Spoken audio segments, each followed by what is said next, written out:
Welcome back to the Marvel Movie Minute, a daily podcast in which we dig in deep to analyze the films of the Marvel Cinematic Universe 1 minute at a time. I'm Andy Nelson from thenextreel.com. And I'm Pete Wright, also from The Next Reel. We're looking at Jon Favreau's 2008 film Iron Man. And closing out the week with us, we have our wonderful guests, Rick and Julia Ingham from the Mad Max Minute. Hello. Hello there. Welcome back, guys. We're almost out of power. We got to get out of this thing. That's right. Minute 110. We are looking at that today on the show. The minute starts with Iron Man's awkward fall to the roof of Stark Industries, and it ends with Tony and Obi playing hide and seek, like old times. And it's really easy to find Pepper because she still hasn't moved. But yeah, we're starting this minute. Tony is he's struggling with his fall as he kind of is dealing with his emergency power drop from about, if he hit that icing point that he had marked on his HUD, that was about 81,000 feet. That's about how high he was. And so it's quite a drop that he has to go. I was looking at some stats. Some of the statistics in the books say that his suit weighs maybe around 250 pounds, somewhere in there. And, assuming Tony Stark weighs about 200 pounds, that's about 450 pounds. And if it's a straight fall without thrusters to slow him down, that fall would take about 70 seconds. That's how fast that he would go. So presumably that's about how fast, I guess you could say, Obadiah fell. Mm. And if it was a straight fall, he'd end up hitting the ground about 700 miles per hour. So again, presumably that's about how fast Ironmonger would be pounding into the ground. We find out that he didn't do that here very shortly. I don't know. I guess it's interesting context to get a sense of the cinematic version of Tony's fall, which takes seconds before he gets to the roof, and the reality where, it would be well over a minute for him to actually do this descent using his emergency thrusters on and off to get back to the roof. And luckily, he positioned himself where he's kind of directly over it. I don't know how well that worked out for him, but I don't know. I feel like that's incredible luck. Yeah, incredible luck, and really for both of them, right? Because that's what we get right in the beginning, as he's kind of taking his gloves off and weirdly tossing it to the side. Immediately after that, Obi lands behind him, having solved his short-term icing problem. Well, I mean, as we saw, Tony figured it out before he hit the ground. So I guess it's something that Obi was able to, do his own little suit reboot. And I mean, I guess that's what we're meant to assume, because he clearly, it doesn't show any signs of damage. It doesn't sound like he, actually created a crater somewhere in Los Angeles by hitting the ground going 700 miles an hour. Right. Well, we do have this weird sort of cutaway to show Tony staring up so that the mask can come down again, which is good because you want that closed. But for me, that little cutaway always seems awkward. Seemed like they were trying to be comical. Yeah. And I'm not sure that they got there. The timing isn't quite right. It's like either a beat too slow or a beat too fast, something like that. It's just it doesn't work. I do like the hand up, though, the stop in the name of love moment. Like, I think that's really funny. Yes, I agree. I like the hand. So is Tony predominantly left-handed? I haven't paid attention. Oh. It's hard to say. We haven't seen him writing with anything. The only thing we've seen him doing is using keyboards and stuff. So I'd be curious to know if, which hand he does use when he's like actually signing something, because he does throw his left glove off right away, and that's the hand he raises first to try to use a repulsor blast at Obadiah. I don't know. I'm curious about that now. Not that it would have done any good, because as we hear later on in this minute, the repulsors are offline. And I imagine that's not because of the squeeze job that Obadiah is putting on him. Yeah, his big bear hug is not the reason that he's having these issues. He's pure out of power. And it's amazing that, I guess it's one of these things. I mean, you've got this huge suit on you that is running out of power. And but I think a lot of that would be kind of needed to kind of help hold it upright and stuff. I mean, we've seen him when he was first working on these parts.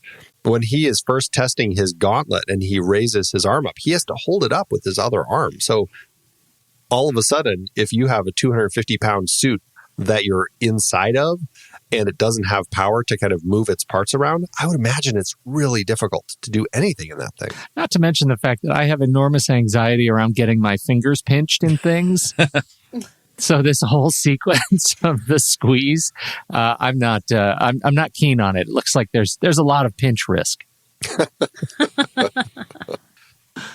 I just have to point out before we actually get to that, I love, it's something that I've never noticed before, but as Tony is trying to land when he's first coming down and he's sputtering his way to the rooftop, there's a shot as he's getting close to the roof, he's approaching the railing that's right in front of him, and he tries to like lift his legs up over the railing and he fails, and he smacks like his legs and his butt into this railing and breaks it and tumbles to the roof. It happens so fast. I've never actually freeze framed through it, but it's just really funny to see him like lifting his feet trying to get over that bar and failing. One last hurdle. Yeah, literally can't make it over the hurdle. That's right. That's funny. It makes me wonder if doing these little sputters to slow himself down along the way was the wiser choice, or if he could have been more efficient with his power to just reach terminal velocity and then just do a full bore try and slow down right there at the end. Like, is it better to not reach terminal velocity, or is it better to fight back from terminal velocity just before you hit? Oh, that sounds like a very physicsy question. It is a very that's physicsy out of my question. league. Way out of my wheelhouse. I do not know the math on that one. So I would need to know the odds. Yeah. Oh, because I mean, it's a lot of little thrusters all the way down to kind of keep himself going. And over a minute, I mean, that's a lot of slowing down perpetually. But if he's all of a sudden falling and he's going 700 miles an hour, it's an incredible amount of force that he's going to have to propel. So I personally would think that this is probably the better way to do it, doing it in little bursts. Mm. That's my non-science brain, just putting some guesswork in there. But we'll let our scientist listeners provide us with some insight into that. As you pointed out, Pete, this is where we find out not only has Pepper not moved, but nobody at Stark Industries has done anything about anything. The guard in the shack is still sitting there doing his Sudoku, listening to his headphones. Maybe he also has some Bose noise-canceling headphones that he's using. Oh, totally. Oh, he does. It's frustrating going through this minute by minute. I find myself questioning a lot of these little details that I never really bothered with when I initially watched it. And I still love this movie, but there's just these little details that you start picking up on that like, meh. But it's okay. It's okay. I think that is the punishment for doing a movie minute by minute. The hubris. Yeah, it's the price we pay. Exactly. Yep. So because this movie exists in a world that also contains Batman and Robin. Well, I should say because this movie exists in the real world, which also exists alongside Batman and Robin. When Ironmonger lands on the roof, the subtitles say that he yells, "Nice try." But I can't help but hear the echoes of Arnold Schwarzenegger and imagine that Obadiah comes to the roof and referencing the fact that his robot just iced up and yelling out, instead of nice, just yelling ice. Ice try. I'd still see that movie. I don't know if that would have worked in this context. Considering he had such a Schwarzenegger line the other day, I totally would buy it. Your services are no longer required. Ice try. Oh, if only we had that world. If only.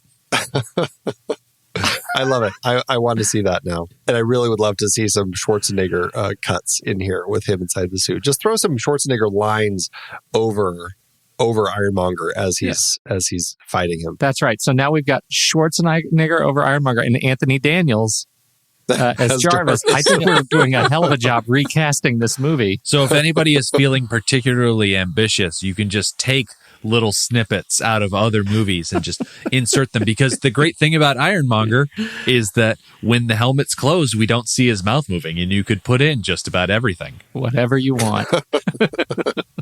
And make it work. We get a great moment when Ironmonger hits Tony and Tony goes flying back. He stops himself, which is a fantastic like superhero stop that he does right there on the edge of the roof. And then he does this leap. He does this leap with his repulsors from his 2 feet and his flight stabilizer in his hand. He jumps up, and the position that he gets as he's about to punch the Ironmonger suit, this is exactly the sort of image that Jon Favreau and his team pulled from all of the great work that Adi Granov did in his run with the Iron Man comics. There is just that fantastic pose of him holding his arm back, ready to punch, his leg up, and everything in position for this fight. It is a great kind of a hero position, and it's a total Adi Granov nod right there. It's just a really cool comic book moment. It really is, and it makes me wish just a little bit that they had pulled back, because you don't get kind of the full realization of the moment. And I know there's something to a little bit of the subtlety of this particular visual Easter egg, but I kind of want the whole thing. You know, I want to see the whole both legs and not get them kind of cut off at the knee. This is the sort of thing that you would expect them to make a cast resin statue out of. Right. And sell exclusively at Comic-Con. I'm surprised they haven't. But it's a great pose. I just love that. And you know, this whole fight here, and this crushing, it's actually a really interesting way to kind of, I guess you could say, for Obadiah to decide, this is how I'm going to end him. I'm just going to hug him to death. That's kind of this this moment that he has where he's going to crush him. You get that great HUD moment from Tony as it says pressure breach, failure, and you see the little armor mark on his HUD kind of go red and disappear. Weirdly, the HUD cracks. I don't know why his visual HUD is cracking if it's not being hugged on his head. But then you get a great HUD moment of Obadiah, which I don't think I like nearly as much as the other one. It's just kind of a creepy Jeff Bridges face as he's just looking at Tony and crushing him. What do you guys think of all of this? Do you like all the stuff with the HUDs and everything in the middle of this fight? I like that Tony's HUD gets cracked. Oh, you do? I do. So physically, it may not make the most sense in the world, but it helps us understand that Tony is in real peril. Okay, sure. And I agree that I don't like the glimpse into Jeff Bridges, into Obadiah's mask. I just don't think it's necessary. I don't think it adds anything. It's a weird look on his face, isn't it? Perhaps the direction is that they're trying to remind us that this is Obadiah making a conscious decision to kill his surrogate son, Tony Stark. Yeah, I think that's exactly what it is. Because we were reminded up there in the sky that this is a normal person behind the mask. And now we're getting another reminder that this isn't a faceless drone. This is Obadiah Stane doing this to Tony. And that he's gone completely off the deep end at this point. He's gone so power mad that he's willing to do this extreme thing. Not just shoot Tony with a cannon or blow him up with a rocket, but literally crush the life out of him with his giant metal arms. Probably one of the most intimate ways that you can destroy another being, by crushing it against your own chest. Right. Which is an interesting thing to put in with this kind of father-son relationship. Mm-hmm. This very intimate way to kill somebody who is kind of your surrogate son. Yeah, they're taking a gesture of affection, a hug, and they're turning it deadly. I like it. I think it's a really interesting way to kind of end it. And the fact that he doesn't raise his rockets to kind of blast at him at this point. I mean, granted, Tony's coming at him, so obviously it's the easier thing to do.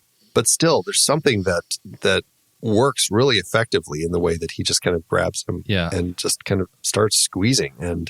And you get something I don't really understand. I mean, you get some smoke coming out of the back of Tony's suit, but then right at about 42 seconds, you get like liquid squirting out from somewhere. And I don't really know what that's supposed to be. Yeah. Hydraulic fluid? Maybe maybe hydraulic fluid or something. It's just the tiniest amount. Yeah. Yeah, just a little squirt going right in between the two of them. It's the goo. It's the RT goo. We've covered this. Oh, yeah. There's goo. It's the stuff that Pepper didn't want to reach her hand down into because it stinks. Right. That's, he is using the old RT device. So, yeah, he would be back to having to deal with that. The old RT lube. One thing that I really like about this is that Tony's next instinct is to ask Jarvis about the weapon status. Tony doesn't take this situation and devolve it into just a mindless punching match, because I feel like there are some superhero movies where the final fight is literally just two strong sides and they're just punching each other. Like here, Tony is coming at it smart. Like he's delivered one punch in this minute. But other than that, like he flew up into the sky trying to get Obadiah's suit to freeze up. He tried to get him away by like pushing him around and physically moving it. It's not like another movie I could mention that features a guy wearing red and blue and another guy dressed as a bat just mindlessly punching each other in a warehouse. Well, Civil War did the same thing at the very end of Civil War. Yeah. And I think just Captain America, what's his face, McSilverarm, and Tony Stark, and they're literally just in this room beating the crap out of each other. Yeah, and I think that's just how the superhero movies have evolved over time. Like, in some ways they've gotten better, but in other ways, even great movies like Black Panther, they devolve into a weird punching match. It's something that they really struggle with in some of these superhero movies. With this being the first real MCU movie that we're talking about here, they had a chance to start creatively because they haven't had to crunch one out every couple of years. They had some time to really work on it. And Favreau did an excellent job of making this a strategic fight of different steps. What was I? I was watching a video on YouTube where it's like a great action scene is not then this happens, then this happens, then this happens. It's a series of upsets and strategy changes. This happens, therefore this happens. Or because this happens, then this has to happen in response to it. Yeah, right. And that's why I like this fight, because Tony is constantly having to adapt over the course of it. Well, in this minute, we get a pretty radical tonal change, too, because right after the big hug and he releases the flares, we get this essentially a change of environment. They haven't changed their location, but with all the smoke, it becomes this haunting sort of, hide and seek moment, which totally changes their reality of their kind of relationship toward the end of this minute. And I think that to your point, it's a strategy change and in an effort to turn the tide. It works really well, especially over the course of 5 minutes that we've had this week, where they have jammed an awful lot of just straight up chase action. This is a nice chance to breathe. Yeah, because Tony is a thinker. Tony is not a brawler. And I think going back to what Julia said about Civil War, a lot of the reason that final act devolves into a superpower punching match is because that's who Captain America is. Mm-hmm. Captain America came about in the age of Nazis. And so when you're dealing with Nazis, you punch them until they are no longer a problem anymore. And Bucky was that same way. He was an assassin in the Cold War era where it's communists versus capitalists, and you just go in guns blazing and punching and stuff like that. Where Tony is a more modern hero, where he's got to use his intellect to think his way out of issues. And when you throw, what's his face, McSilverarm, the Winter Soldier, up against Iron Man, and you have Captain America helping him, there's going to be a lot of punching involved, and Tony had to struggle to keep up with them. Right. Yeah. You want to talk about ghosts of his past, the man that his father helped create and the the man who killed his father, double teaming him like that. But that's so far down the road, it's hardly worth talking about at this point. I hardly even know what you're talking about. It's a great point, and I think it actually speaks a lot to the fight we have between these two guys who are, I mean, they grew up in this world of military and weapons and the things they create. On top of that, Tony is this genius, and you're right. The way that he can think and adapt very quickly to these situations, and he uses these flares, which it's not a weapon. It's a thing to kind of distract. It's a defensive tool that he uses very effectively here to kind of to get away. And the way that he ignites them and creates this huge smoke cloud, it obviously is affecting Obadiah's system, because as he's kind of shaking his head, we get that great shot of him inside where you can see his HUD is really having a negative reaction to this whole thing. Yeah, it's overloading his visual sensors. Exactly. And it's something that Tony is just very sharp with. And we have, it's kind of like the end of Terminator 2, where you have these two Terminators that are both getting beaten up to a point where their technology isn't working as well as it used to. In this particular case, Tony is going to be the one who benefits. And in a system where you've got these mega suits, and Tony knows that the Ironmonger suit is stronger than his, he is kind of inadvertently, I suppose, but putting the Ironmonger suit in a place where it's not going to be about the suits, it's going to be about the smarts. And by doing that and by disrupting his visual sensors, now he's potentially putting himself into a place where he might get the upper hand. Yeah. Tony's proving to us as a viewer why he deserves to be in the Iron Man suit. Because when he flew to Whereveristan, the Kunar province, to destroy all the weapons that had been sold to the 10-ring terrorists, like that could have been anybody in that suit. Yeah. That was just him going in, blowing stuff up. This scene is his, I guess, audition for the role, so that at the end of this movie, he can definitively say, I am Iron Man. That's a very strong point. It's a very strong point that I like a lot, that this is how he proves to the world, more to himself, really, that he deserves to be wearing this suit. Mm-hmm. It's not just about a fighting tool. It is about being a hero, being smart in the way that you approach these situations. I like it. And another reason why I like this movie.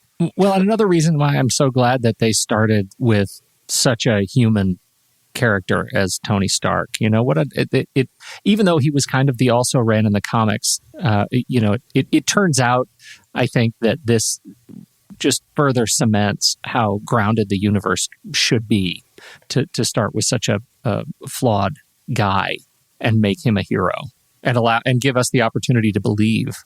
Right. We've been talking about a lot of the stuff with Iron Man, and we've certainly brought up some of the other films in the Marvel Cinematic Universe today and over this past week. What would you guys say are your favorites of the films of the Marvel Cinematic Universe? I mean, by the time this comes out, Endgame will have been released. Mm-hmm. We can't speak to that one, but there are 20, where are we at now? 21 films with Captain Marvel. My gosh. Where would you guys... Sobering. I don't like saying these numbers. It just always makes my head spin a little bit as I think about it and what we've taken on. But what would you guys say are your favorites? Do you guys rank them? Do you have any sense of which ones are really the standouts for you? Well, I don't rank them. I knew you were going to ask this question, and I've been thinking about it. It's really hard to answer. I like origin stories. I like stories that are early on in the sequence of events. They feel more pure to me. So that would mean that Iron Man is one of my favorites. But I also think that Marvel has gotten better at making movies over the 20 years that they've been doing it. So I really, really like some of the newer ones, like Ragnarok. Captain Marvel was amazing. I really like where they have taken their skill set of making movies. They're going in a great direction. I was definitely one of those people that when I first saw Captain America, the First Avenger, and Captain America, the Winter Soldier, like those were for the longest time my favorite ones. And then I started getting into the Guardians of the Galaxy and the more cosmic level Marvel stuff. Like even Thor.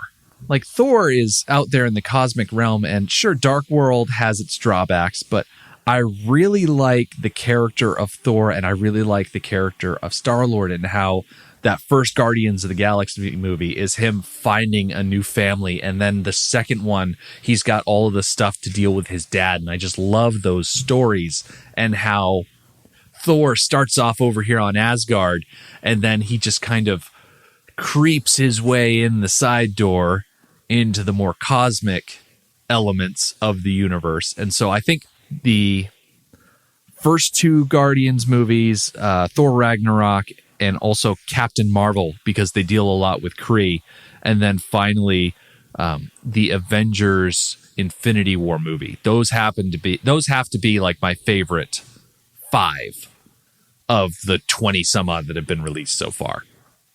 21 total. Yeah.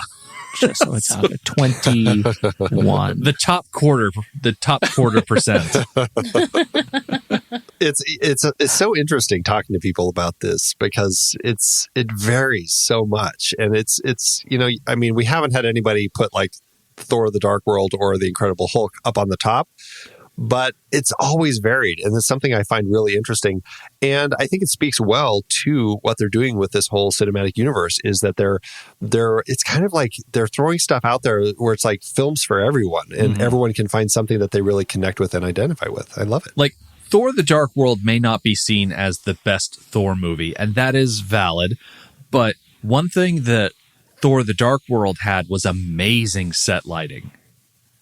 Like when you look at how the more recent Marvel movies are lit, they're nowhere near as dynamic or as impressive as what you'll see in Thor: The Dark World.